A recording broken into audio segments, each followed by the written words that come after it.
Hey everyone, so today we got a starter motor, and this is off of a LTZ400. So some things before teardown. I like to mark these so we get the orientation right. Assemble it right back how we tore it apart. But we'll start tearing this thing down. I've already torn this open here, so I have seen things just to verify this is actually a good starter motor before even doing this. This is actually one that we can rebuild. A lot of times these end up not even worth rebuilding because, for one, once they get into the labor costs, and then like this brush set was about $35 in itself. So even say we get a half-hour labor in this thing, that'd be $50. That's we're almost the price of just buying a brand new one that's got a warranty on it. So tear these front bolts off here after we take that off the stud there. So we've got it marked, these two. Now these things will just fall apart once you get to this point. These two out, slime screws, bolts. And there is a small O-ring on these that helps seal this. So make sure those either get replaced if it comes with it in the kit, or don't lose them. So let's start off. I like to pull these apart this way typically. Any washers and stuff, there's things that are going to want to fall apart. We always make sure we put that back together in the same order we tore it apart. Washers and shims. Some more there. We'll see if we can pull the ring off. Slip these out like that. And we can see this still needs cleaned out some. I'll spray that out here. This has already been cleaned. A lot of times these would be dirty. That's what a lot of this is here. It's all dirt and carbon from the brushes. So there was also two more washers back here.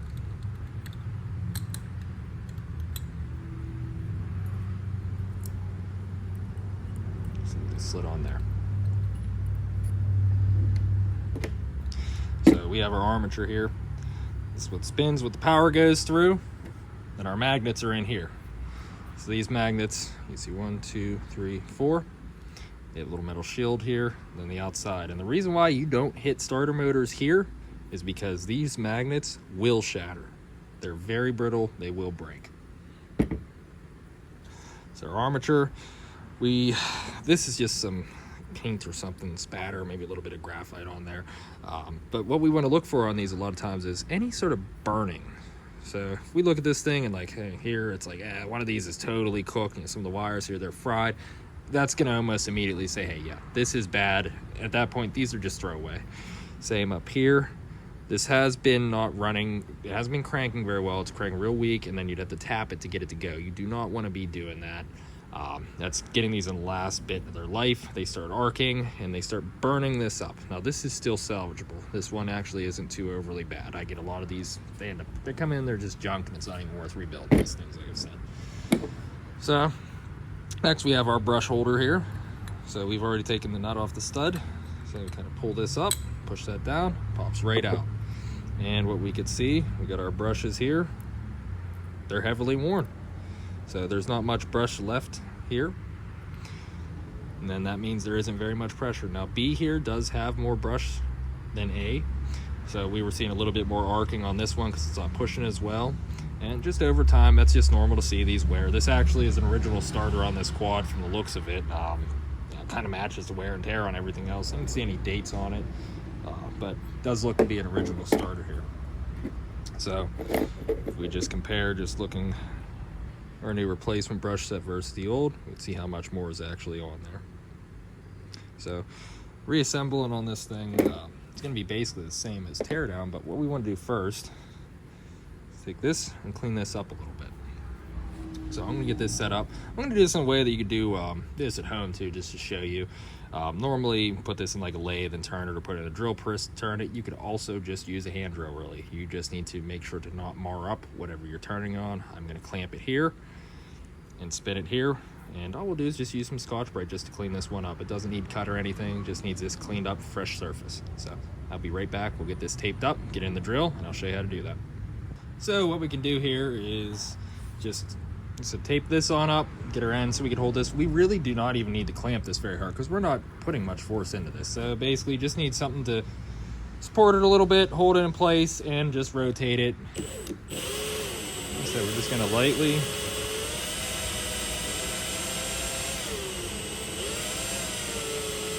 just polish that right on up with some stuff. Let me look and see.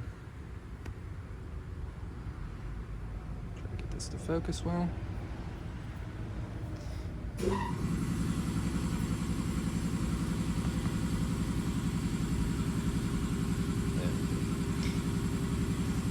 That makes it like brand new that quick.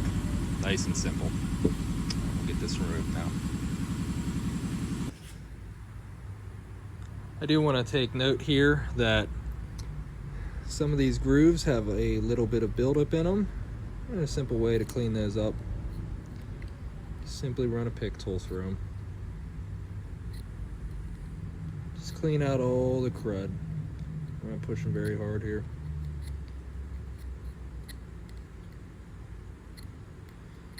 Just simply scrape that out real light. Cleaning out some teeth here. Like a dentist. It's really the little dental pick, stuff like that. It actually works really good for this too. Just real lightly. We're not going to dig in and gouge any of this. We're just cleaning any of the extra carbon-y gunk out, and then any little burrs that might be there too. And we could just simply go with our Scotch-Brite.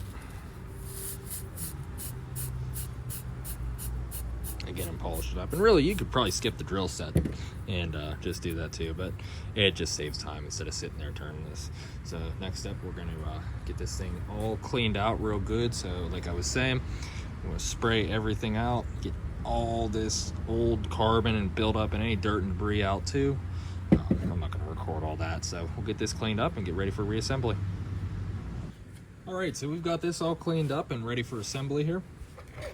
So just some other little notes. This case, we're not going to be replacing this, but we do always want to check out this seal here. Make sure the seal's good. Some motors will have it, some motors won't. Just on this LTZ, this one does have that. And then it also has a support bearing in the nose cone here. In case like this, most of the time they don't even fail, but sometimes you do have that. You do want to check, make sure the clearance is good and such on these. And our backside, just have that bushing. Again, it is in excellent shape. So on assembly, what we're gonna do, we're just gonna put a little bit of lube in it, a little bit of grease. Doesn't take much. You do not want there to be much in here at all, because that is just gonna make a mess. And also, if you put too much, you'll push the bushing out. That's a little trick to blow these bushings actually out too, is to pack it full of grease. Then you can actually drive this in, and then smack it. The force will drive that actually out. But I can put that in there. Get it up a little bit. And pre-lube our seal a little bit here too.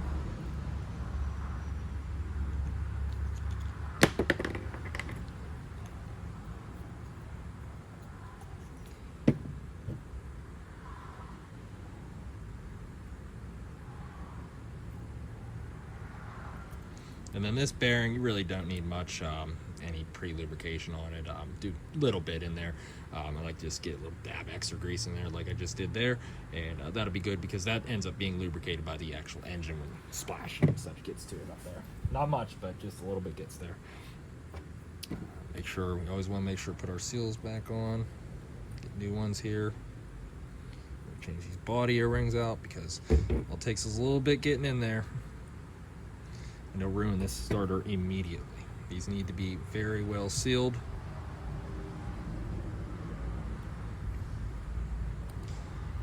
Because that little bit of dirt and grime will instantly just wear that out. There's nowhere for it to go. It gets in between the armature, gets in the bearings and bushings, and it just wears the brushes out almost immediately.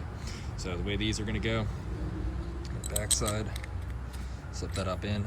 Little side note, there is a little O-ring here too on that. Goes back to sealing. Slip that up in, pops up in place. Spin that, line it on up, and we're in. A lot of times we'll have little alignment tabs here. They'll line up with the bolts. And these things usually can only go in one way, and it's, don't take that exactly, but and also this needs to be clean, dry. We don't want any grease on any of that. So sometimes what we can do to get these to go in, we don't push it into the hole first. We'll put it down in below and then pick up and toward to push those brushes. I give it a slight twist, pops right in just like that. Everything's spinning nice. So, oh, one little thing here. Don't want to forget this. Glad I caught. We do also got to put our washers on here. Got little shims. Put those back on how they went to.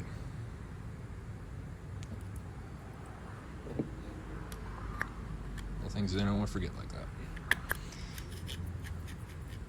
It's in the video sometimes throw you off a little bit.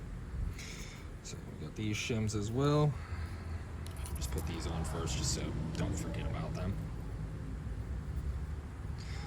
And we have our magnets here. So all this stuff goes back together as you tear it apart. It is going to want to pull that armature out, so I'm holding this whole assembly so it doesn't want to rip that out. This is my preferred way to get these back together here.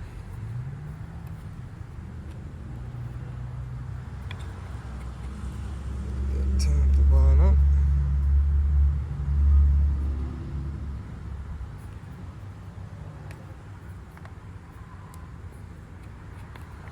So we're not going there.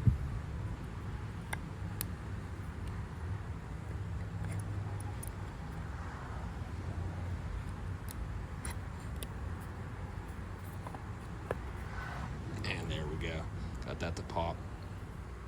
I'll see we're lined back up there. Like I said, there's a little tang here that also wants to line with this. You need to just wiggle it, work it, and get it to where it's going to go and actually stick so it can clamp and tighten up on that seal too. Okay, we'll put this one on, and this whole thing just wants to fall apart, so we are kind of juggling this here, and if I hold a certain way, it may try to drop out. This part here, that goes on up in there.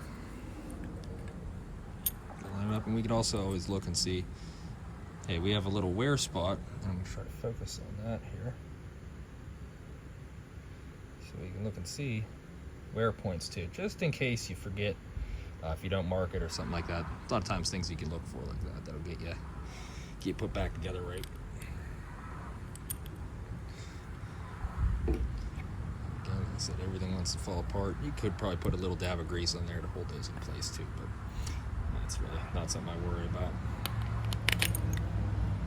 Take this, spin around, line ourselves back up. Screws in. Now these ones, again, if you're not lined up, they're not going to want to go in. So they're lined up there. Put that in. See, that one's fighting a little bit. Just want to go and line up right. We'll work it. Okay, there we go. So I go and just work the head of that a little bit and also twist the body some, and that gets that to go in.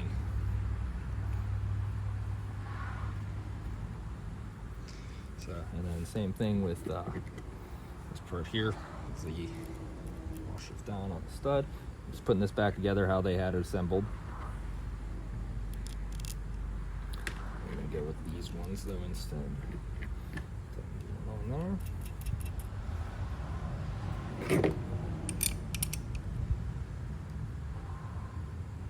Stop that on down. That holds that together. We can tighten these two back up. And I don't got the specs on these. We'd have to double check on what they actually should be. Get the right ones. I can maybe put that in the comment. But really, these are something that's you basically use a screwdriver with a bit on it to tighten these up where they need to be. The thread is tripod, so the thread is very small in these, and it will strip out immediately. We go. I like to feel this as I'm snugging this up. I can feel these seals actually, and as I'm holding it, I can feel the seals. You can see them starting to push up and out.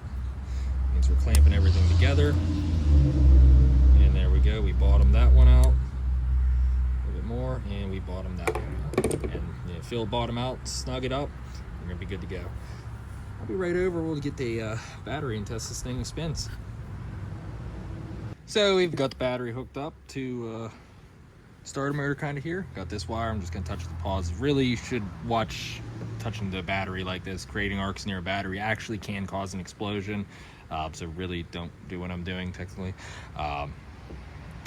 But anyways, starter motor, we got to have this thing held down because it is just kind of want to rip and twist out of the way here. It's got tons of torque whenever they're brand new, like, well, any starter motor whenever they're working right, tons of torque. I mean, they hit instantly. So what we'll do, just we got our ground here strapped to the body, because the body is the ground, and then our power goes to our stud here.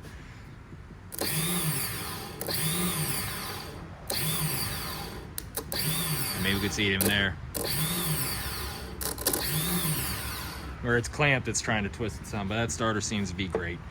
We'll put in the quad and it should test fine. You know, the quad will be really the load test for it, but I wouldn't expect any issues with this here from out. Got a good OEM starter body here. It's a lot better than these Chinese starters you can buy on Amazon and such. Usually do stress if we can rebuild them, you know, we do, but a lot of times these get water in them. They get anything, dirt, whatever, or they just get to the point where this one was at, where it's going to start arcing and it's going to tear up those brushes. And well, the brushes are going to be gone already. It's going to tear them up even farther, and then it's going to really start eating into that armature as those brushes make even worse contact. And that same goes when you start getting dirt into these starters too. That eats them brushes up, and it just makes things even worse.